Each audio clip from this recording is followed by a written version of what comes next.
Thinkerers. Guys, we're just early in the day. I think I've already conducted probably 78 interviews.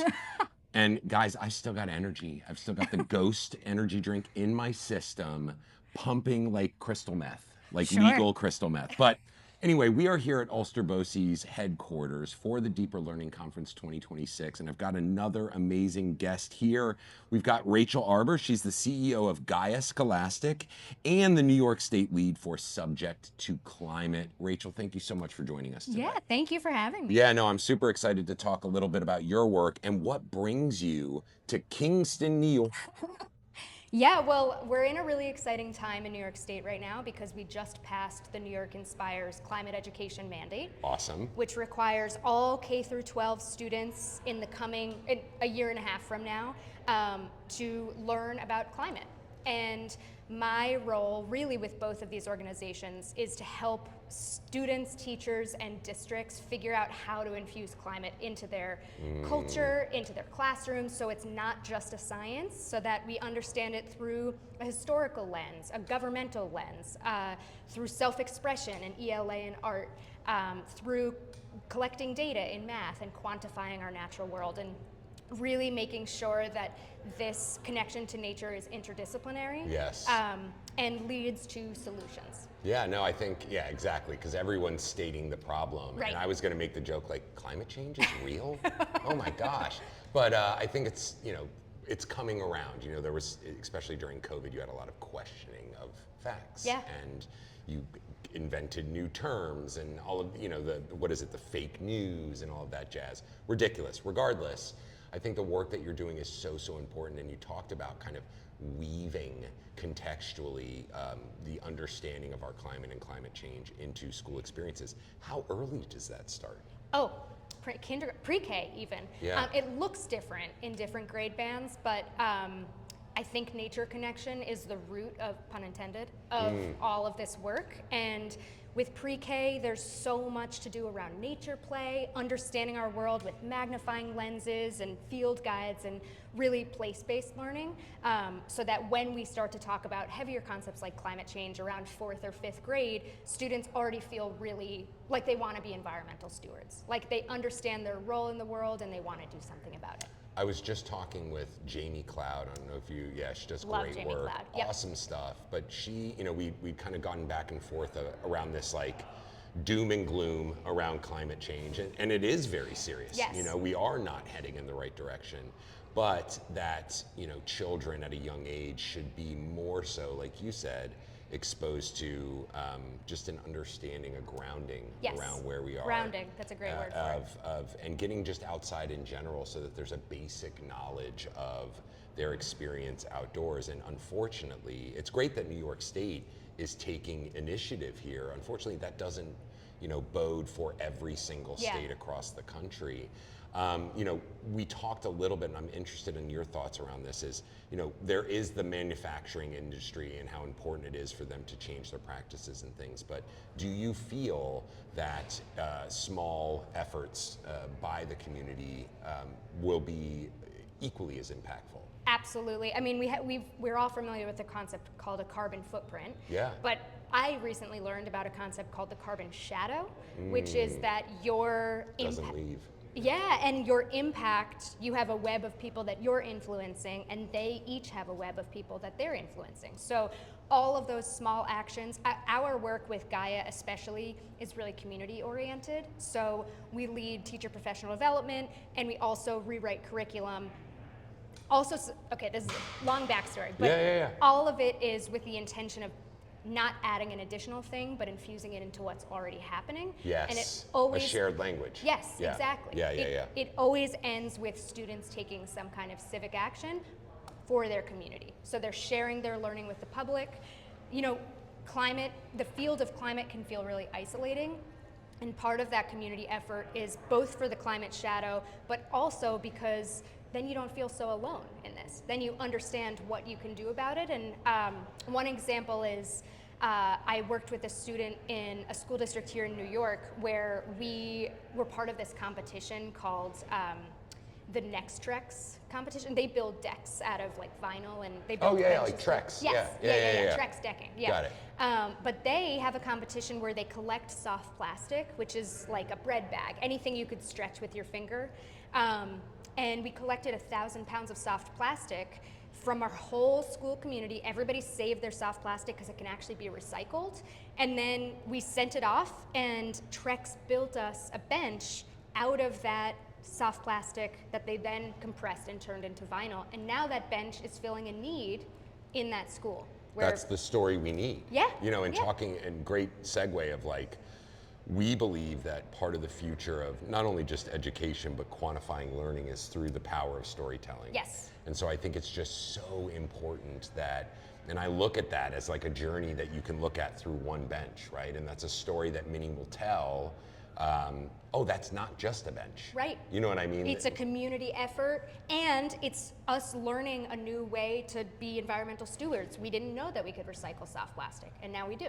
You know, we do outdoor learning fellowships with educators across the country, and one of the things we had pulled together with a teacher in Loudoun County Public Schools was, and again talking about like the not knowing it's possible, is their 5th grade class thought of like, what if we had this cart that you plugged all your Chromebooks in, and what if that cart was solar powered? What if we leveraged the power of the sun to eliminate that usage every day, which is high, right? Like, and sure enough, these kids built the panels, built the Wow. connectors, built and tried and failed because you know what, 27 Chromebooks take a lot of energy. Yeah. But eventually we got to a place where the local energy company got on board. Wow. They helped to fund it. We get in there, Jackery, a company that makes like home solar power stuff, got involved, gave them a battery generator so that it like basically charges the generator then charges the Chromebook. So that experience alone, talk about a story, will then open the world up for those kids Yeah. to how, because I think fear is driven from the unknown. And if we Absolutely. don't have measures to improve things, then that fear just sits. So we're giving kids, yes, this is a concern, but here's a solution, Yeah. even if it's small scale. Yeah. And now that program is being scaled into the school, Wow. which, if you can imagine, there are so many programs out there where that needs to be happening. And you talked a little bit about professional development. You know, I think teachers, just to be real, really can't take the sage on the stage just like students can. And so talk about like maybe some innovative ways that you guys do at Gaia, some PD measures that actually land. Yeah, great question. So we often start with entry points into climate education across different content areas, just so teachers, you know, I think of climate as its own bubble of information, and then any other subject, social studies, ELA, whatever, we're trying to find the middle of that Venn diagram where those two bubbles fit. And so what Gaia does in our teacher training is we start with what's happening in your classroom, and then we'll talk about, everybody needs a foundation of climate change in general, just a foundational background, especially across the school. And then we usually start with some kind of backwards design PBL question. I love it. And they have to figure out how to plug that question into one of their pre-existing units.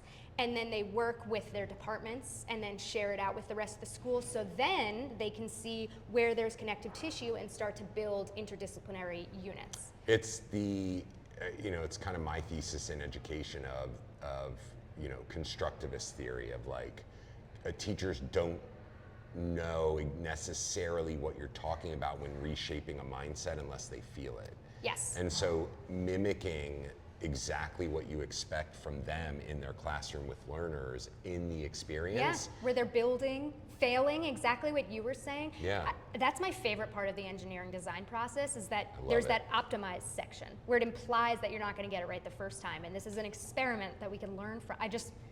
I had to say that. No, love I that you're absolutely, using I that. fully agree. I feel like the best educators in the classrooms look at it that way of, I am somewhat in the best way a puppeteer of, you know, if a lesson is truly has a lot of intention, a lot of thought, metacognition in it, you can actually predict the outcomes of how that lesson lands with the learners, Yeah.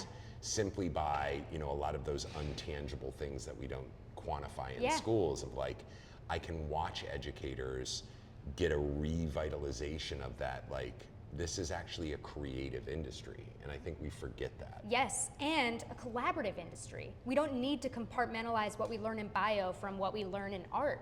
In fact, sometimes it's easier to put them together, and that's the learning experience that students remember. They're not Yeah. going to remember the quadratic formula, but they Not at might all. remember it if we just finished a 1 year out of our 3-year program with Albuquerque Public Schools. And one of the teachers there, she teaches algebra, and she used the quadratic formula to design seed pods Yeah. to fight erosion, and then partnered with the agriculture teacher to actually launch the seed pods into the different elevations of Albuquerque's topography. It was just, anyway, there's so many connections Yeah. in all these different content areas when you really think about where it is. You mean a worksheet doesn't teach climate change? No, I think we're just past that, Yeah. right? Like, we're past we have the resources, we have technology, we have the ability to connect humans to human. It's what we think at Thinkering Collective is the secret sauce of, like, it's not that we're anti-tech, and even more importantly, tech in, like, discovering climate, and, like, it's all implying, like, away from tech Yeah. and outdoors Yeah, and all yeah, that. But the reality is, like, tech should be magnifying that experience, Yes, the human yes. experience, and doing the things that it's great at to allow for these kind of experiential project-based learning moments to happen in the classroom. You know, we talk a lot about these, like, the fear that educators have to bring an outdoor learning project or to bring a sustainability project to their schools is centered around it not mapping to the standards. And I think if we can find that quick connect of, you know, I want teachers to be able to just go do them, right? And have these authentic learning moments, Yeah. these teachable moments, if you will, which is just life, right? We refer back to, oh, what a teachable moment. You're just talking about life. You have the ability. You're just paying attention to take yeah. exactly, to take a second to go, okay, let's make this a teachable moment, but we can do that with everything, Right. And so, you know, there is a lot of fear of these, like, mappings.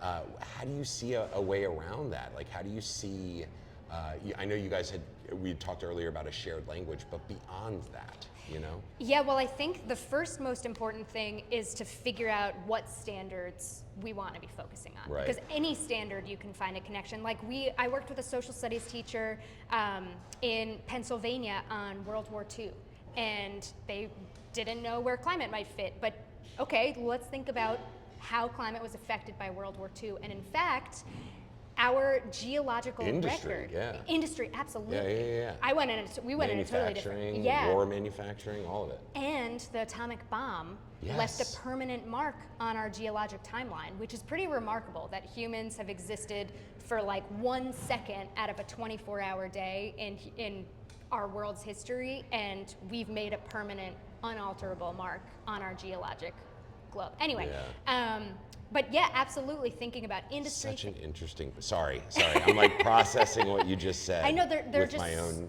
it's so fun when you're in the connective field to realize that actually everything has an opportunity to connect. Yeah, I think it takes great educators being willing to allow for space in the classroom when time is their number one constraint. And that's Yes. really challenging to do.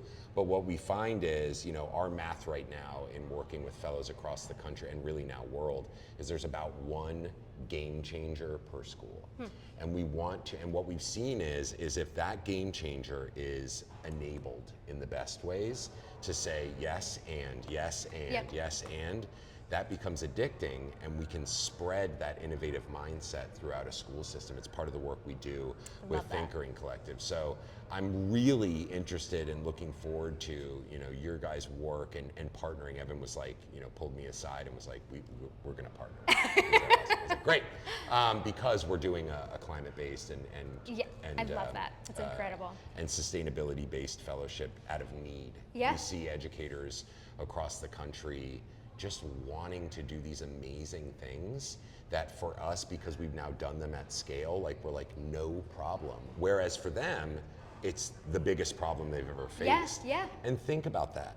And I'm interested in your thoughts. It's like, the fear is not just driven by uninformed pessimism, right? The fear is actually driven because these things tend to be pushed down, right, by leadership of, what do you think it takes for an educator to take that step and make the risk to jump into a program or curriculum like yours?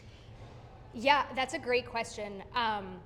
The first thing I would say is, I have worked with districts that have some conservative families.